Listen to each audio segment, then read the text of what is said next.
আপনারা যারা social media ব্যবহার করেন তারা খেয়াল করলে দেখবেন আপনারা প্রতিদিনই প্রচুর কৃত্রিম বুদ্ধিমত্তা বা এআই দিয়ে তৈরি ভিডিও দেখছেন, যার বেশিরভাগই রাজনৈতিক দল অথবা ব্যক্তির গুণগান অথবা বদনাম করছে। কেউ কেউ তৈরি করছে অশ্লীল ভিডিও, যেমন বাংলাদেশ ইসলামী ছাত্র শিবিরের নাম দিয়ে কেউ বিএনপির নামে অপপ্রচার করছে, আবার কেউ বিএনপির নাম ভাঙিয়ে শিবিরের নামে অপপ্রচার করছে।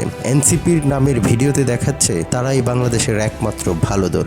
যে কারো চেহারা এবং কণ্ঠ দিয়ে তার অশ্লীল ভিডিও তৈরি করে ফেলা এখন এক পলকের খেলা।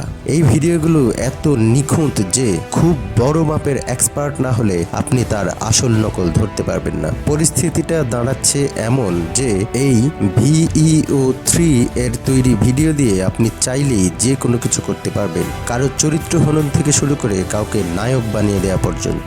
একটা আচানক টাইপের জিনিস বলে এখনো পর্যন্ত হুজুগে মাতাল কিসিমের লোকজন এবং ইউটিউব বিশ্ববিদ্যালয়ের জ্ঞানীদের কারণে সোশ্যাল মিডিয়া এই ধরনের ভিডিওতে ছেয়ে যাচ্ছে। কিন্তু এই মজা বেশি দিন থাকবে না। সামনে আসছে নির্বাচন। এই নির্বাচনেই এই ধরনের ভিডিও একটি বড় ধরনের প্রভাব ফেলতে পারে। মানুষের ব্যক্তি চরিত্র হনন থেকে শুরু করে রাজনৈতিক ও ধর্মীয় যে কোনো ধরনের বড় ক্ষতি এর দ্বারা করে ফেলা সম্ভব। তাই আজকের এই ভিডিওটিতে আমরা কথা বলবো এই VEO3 দিয়ে যে ভিডিও তৈরি হচ্ছে এর ভবিষ্যৎ কি।